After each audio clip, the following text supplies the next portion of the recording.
जय हिंद प्यारे साथियों, कैसे हैं आप सभी। मैं प्रीति यादव एक बार फिर से आप सभी का स्वागत करती हूं अपने चैनल डीप स्टडी बाई प्रीति यादव में। फ्रेंड, हम आपके लिए डेली ही जीके और जीएस के शॉर्ट प्रैक्टिस सेट लेकर आते हैं।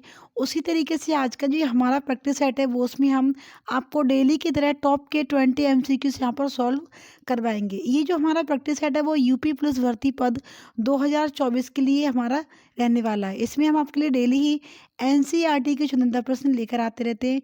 बट आपके लिए ये जो हमारा प्रैक्टिस सेट है वो सारे एग्जाम्स के लिए भी बहुत ही ज़्यादा फायदेमंद होने वाला है।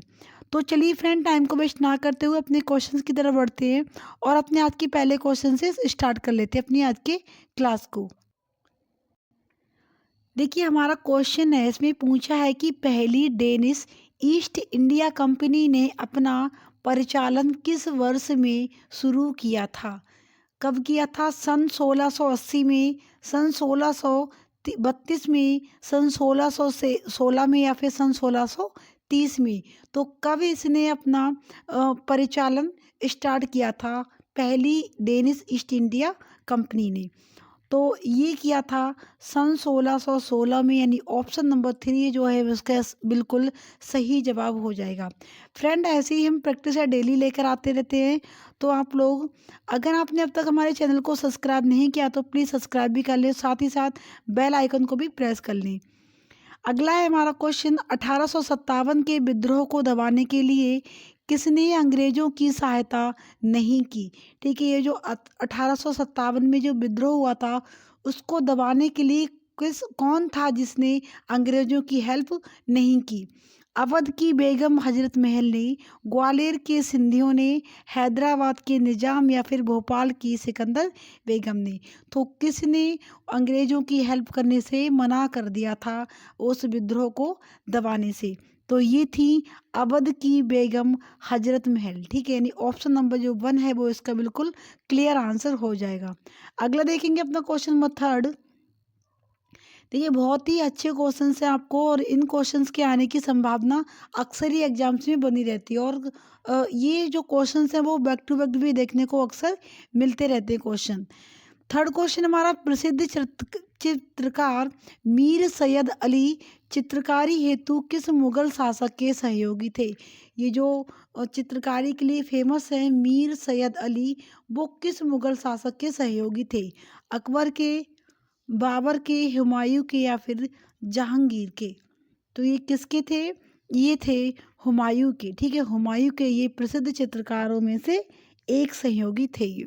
चलिए, अगला देखेंगे अपना क्वेश्चन नंबर नेक्स्ट, और ये क्वेश्चन नंबर 4 हमारा। इसमें पूछा है, इनमें से कौन सा मुगल बादशाह शराब को छुआ भी नहीं था, यानी कभी भी उसने शराब को हाथ भी नहीं लगाया, ऐसा आपको मुगल बादशाह बताना है।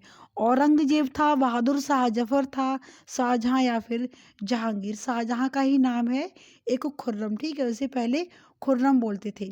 तो कौन सा है इसमें ऐसा मुगल बादशाह? तो ये था औरंगजेब। ठीक है, औरंगजेब ने कभी भी शराब को हाथ नहीं लगाया था। और अगर आपसे कोई पूछे कि सबसे ज़्यादा नशेड़ी कौन था मुगल बादशाह में, तो वो था जहांगीर। ठीक है, जहांगीर जो था वो एकदम से नशेड़ी बादशाह था। चलिए, अगला देखेंगे अपना क्वेश्चन नंबर 5। और ये देखिए, इसमें है पूछा कि 12वीं शताब्दी के आरंभ में दिल्ली पर, ठीक है, शासन किसका था? जो 12वीं शताब्दी थी तो उसके आरंभ में दिल्ली पर जो शासन था तो वो किसका था, या फिर कौन से वंश का था? बताना आपको। खिल्ली वंश का, तुगलक वंश का, तोमर वंश या फिर लोधी वंश का? तो कौन से वंश का शासन था यहाँ पर? ये था तोमर वंश का। ठीक है, कौन से था? तोमर वंश का, यानी ऑप्शन नंबर 3 बिल्कुल इसका सही जवाब हो जाएगा। उम्मीद है आप लोग भी इनके आंसर सही कर पा रहे होंगे। अगला क्वेश्चन हमारा क्वेश्चन नंबर 7। इसमें पूछा है कि ज्ञान प्राप्त करने के बाद महात्मा गौतम बुद्ध को किस रूप में जानने लगे? ठीक है, जब इनको ज्ञान की प्राप्ति हुई तो इनको किस रूप में जाना जाने लगा? जिन के रूप में, ज्ञान के रूप में, बोधि या फिर बुद्ध के रूप में? तो इनको जो जब इनको महात्मा गौतम को ज्ञान की प्राप्ति हो गई तो इनको फिर बाद में बुद्ध के नाम से जाना जाने लगा। पहले इनका नाम क्या था? इनका नाम था गौतम। और जब इन्हें ज्ञान की प्राप्ति हुई उसके बाद इनका नाम हो गया महात्मा गौतम बुद्ध। चलिए अगला क्वेश्चन देखेंगे अपना। अगला क्वेश्चन नंबर 7, इसमें पूछा है अशोक के प्रधान शिलालेखों में सबसे बड़ा शिलालेख कौन सा है? ये जो अशोक ने कुछ स्तंभ लिखवाए थे, उन पर जो कुछ स्तंभों पर जो शिलालेख लिखवाए थे उसमें से सबसे बड़ा शिलालेख आपसे पूछा गया है। 11वां, 12वां, 13वां या फिर 14वां? तो कौन सा है सबसे बड़ा स्तंभ लेख?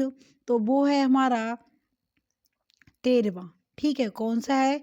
ये है 13वां स्तंभ। चलिए अगला देख लेते हैं अपना क्वेश्चन। नेक्स्ट है हमारा क्वेश्चन नंबर 8। ये है खगोलविद वराहमिहिर और कवि कालिदास किसके दरबार का हिस्सा थे? खगोल विद्वान जी थे जिन्हें वराहमिहिर के नाम से जानते हैं, और जो कवि थे कालिदास वो किसके दरबार का हिस्सा थे? चंद्रगुप्त के थे, विक्रमादित्य के थे, हर्षवर्धन या फिर बिंदुसार के थे?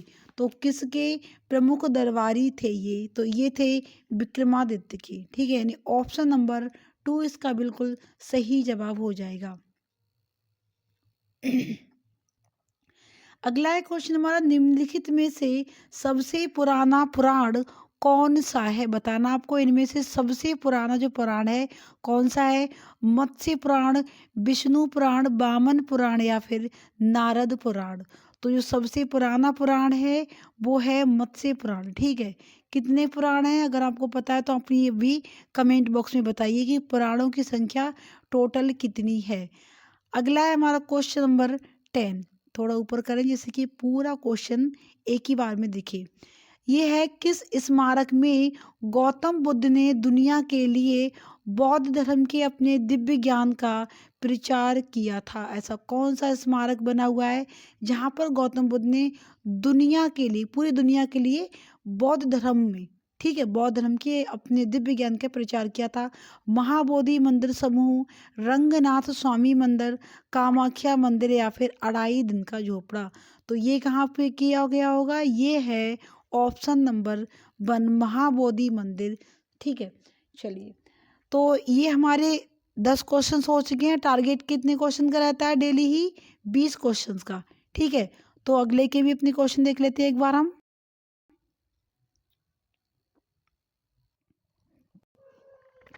अगला है क्वेश्चन नंबर 11 हमारा, जिसमें पूछा है भारत का राष्ट्रीय गान जन गण मन सर्वप्रथम कब गाया गया था? ठीक है, तो आप लोग ऐसा मत सोचिए कि बहुत ही सिंपल क्वेश्चन है। ये क्वेश्चंस भी पूछे जाते हैं एग्जाम्स में। ठीक है, ऐसा नहीं है कि ये क्वेश्चन नहीं पूछे जाते हैं, हमेशा बड़े क्वेश्चन नहीं आते हैं।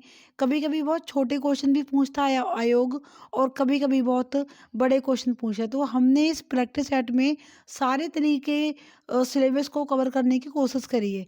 तो ऐसा नहीं कि सिंपल क्वेश्चन नहीं आते हैं या फिर ज़्यादा हार्ड क्वेश्चन नहीं आते हैं। तो भाई ये जो लेवल है, कुछ लोग बोलते हैं मुझे कि मैम इतना सिंपल मतलब लेवल नहीं रहता, ये बहुत ही लो लेवल है आपके क्वेश्चंस का। तो देखिए ये हमारा जो लेवल है वो यूपी पुलिस कांस्टेबल का है। ठीक है, हम कौन से एग्जाम्स को अभी इसमें टारगेट कर रहे हैं? वो कर रहे हैं यूपी पुलिस कांस्टेबल के लिए, जिसका लेवल यही रहता है, थोड़ा डाउन थोड़ा अप। ठीक है, और हम ऐसा नहीं कि हम आईपीएस के लिए तैयारी कर रहे हैं। मतलब ये जो हमारा प्रैक्टिस सेट है वो आईएएस या फिर आईपीएस एग्जाम्स के लिए नहीं है। ये जो हमारा प्रैक्टिस सेट है वो एसएससी के लिए है, यूपीएसआई के लिए, यूपी के एग्जाम्स चाहे कोई भी हो उसके लिए है, और साथ ही साथ बैंक वगैरह के लिए भी हैं। तो ज़्यादा भी हाई लेवल हमने नहीं रखा है, एग्जाम को ध्यान में रखकर ही हम इन प्रैक्टिस सेट का लेवल भी रखते हैं। तो चलिए क्वेश्चन को देखेंगे, इन चीज़ों को छोड़ते हुए क्वेश्चन की तरफ ध्यान देंगे। इसमें पूछा है कि भारत का राष्ट्रीय गान जन गण मन सर्वप्रथम कब गाया गया था? बताना है 1950 में, 1954 में, 1911 या फिर 1912 में? तो ये कब गाया गया था? ये गाया गया था 1911 में, 1911 में भारत का जन गण मन सर्वप्रथम गाया गया था। चलिए अगला देखेंगे अपना क्वेश्चन नंबर 12, और ये है इनमें से किस महान व्यक्ति को नेताजी के नाम से संबोधित किया जाता है? ऐसे कौन से व्यक्ति हैं जिनको नेताजी के नाम से संबोधित किया जाता है? बताना आपको। जवाहरलाल नेहरू जी, सुभाष चंद्र बोस, भगत सिंह या फिर अरविंद घोष को। तो किसे जाना जाता है नेताजी के नाम से? ये जाना जाता है सुभाष चंद्र बोस को। बोलते हैं ना कि नेताजी सुभाष चंद्र बोस, ठीक है। तो इन जो नेताजी की उपाधि है वो किसे दी गई है? वो सुभाष चंद्र बोस को दी गई है।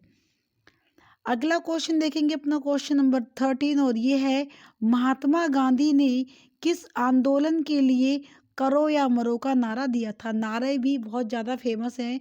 मैंने एक क्लास मेरी बनी हुई है जिसमें मैंने आपको ये सारी चीज़ें याद दिलवाई कि कौन सा स्टेटमेंट किसके द्वारा दिया गया था, यानी कौन सा कथन किसने बोला है, साथ में कौन सा नारा किस व्यक्ति के द्वारा दिया गया है। तो इस पर भी हमारी एक क्लास बनी हुई है।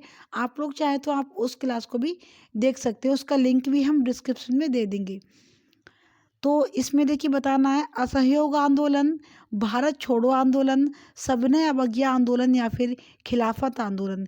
किस आंदोलन के किस आंदोलन में ये नारा दिया गया था? तो ये दिया गया था ऑप्शन नंबर 2, ठीक है, यानी भारत छोड़ो आंदोलन में। इस आंदोलन में करो या मरो का नारा दिया गया था कि या तो आप करो या फिर आप मरो।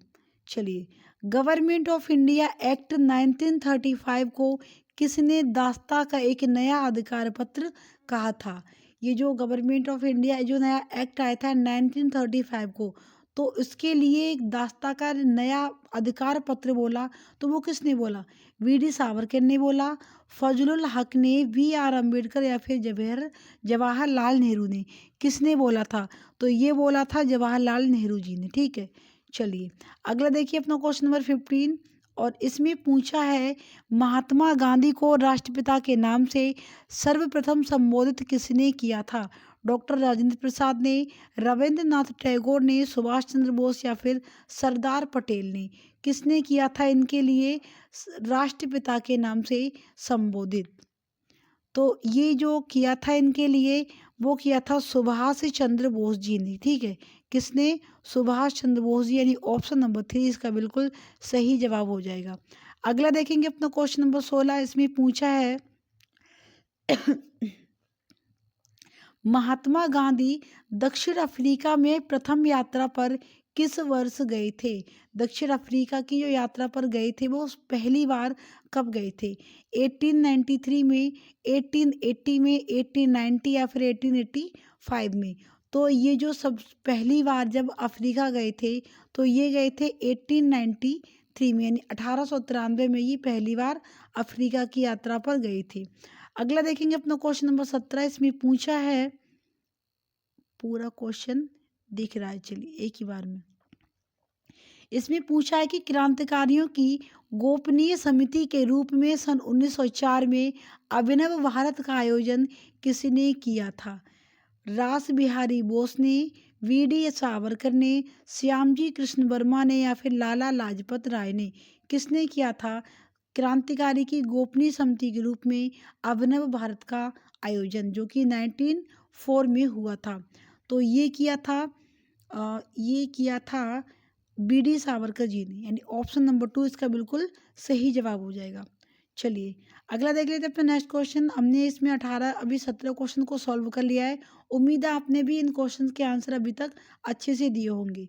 अगला देखेंगे अपना क्वेश्चन नंबर 18, इसमें पूछा है कि निम्न में से किस महान व्यक्ति को महात्मा गांधी जी अपना राजनैतिक गुरु मानते थे?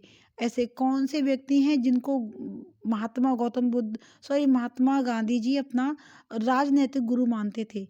दादा भाई नौरोजी को, बंकिम चंद्र चटर्जी को, गोपाल कृष्ण गोखले या फिर हरदयाल सिंह? किसे मानते थे? तो गांधी जी मानते थे अपना राजनैतिक गुरु बंकिम चंद्र चटर्जी को, ठीक है। बंकिम चंद्र चटर्जी को ये अपना, बंकिम चंद्र चटर्जी नहीं, गोपाल कृष्ण गोखले, ठीक है। आई एम सॉरी, भाई मिस्टेक हो गया। इसमें बताया है कि गोपाल कृष्ण गोखले को ये अपना राजनैतिक गुरु मानते थे महात्मा गांधी जी। अगला देखेंगे अपना क्वेश्चन नंबर 19, इसमें पूछा है कि महात्मा गांधी जी ने सत्याग्रह सभा की स्थापना किस वर्ष की थी? दिसंबर 1920 में, मार्च 1932 में, फरवरी 1935 या फिर फरवरी 1919 में? कब की थी इन्होंने सत्याग्रह सभा की स्थापना? तो ये की थी फरवरी के 1919 में, ठीक है, 1919 की फरवरी में।